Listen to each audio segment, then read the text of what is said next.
I know that Darwin was quoted this morning, and here's one of my favorite guys. Albert Einstein said the definition of insanity is doing the same thing over and over again and expecting the same results. And I see recruiters, I work with hundreds of recruiters right now, I see them doing this over and over again, making the same marketing calls they made just 3 years ago, making the same recruiting calls they made 2 years ago.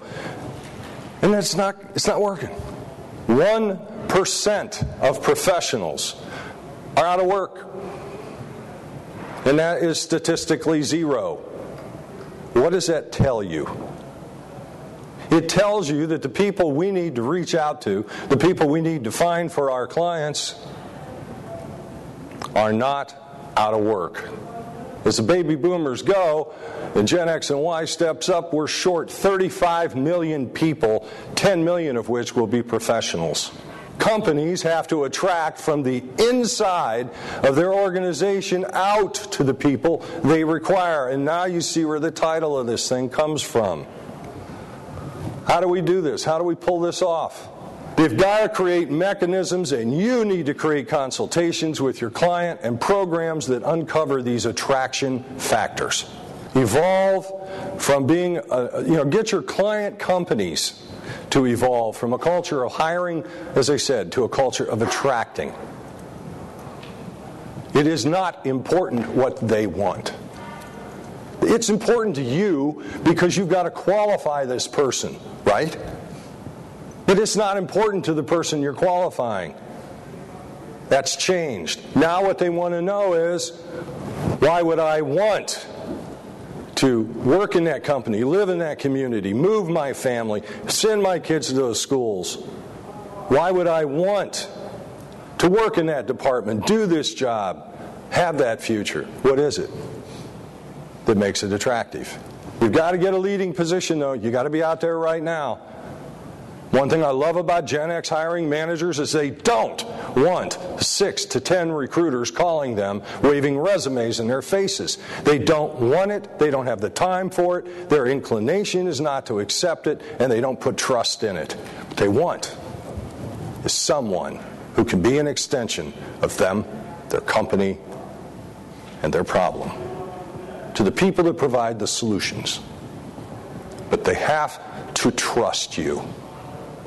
Trust is engendered by being honest and by asking difficult questions. What do you think the most important thing to companies today is outside of recruiting?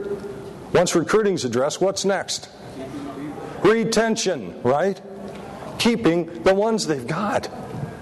I counsel companies constantly on this. You want to know a wonderful marketing opportunity? Suggest to your client that you come out on their dime and do a pro bono presentation to all the hiring managers in the company on some Saturday morning or at lunch on 7 things they can do to retain talent in their department. I'll share the one word that makes more top producers than any other. Just one word. No. How many of you tell no to a client? How many companies do you think are in your industry?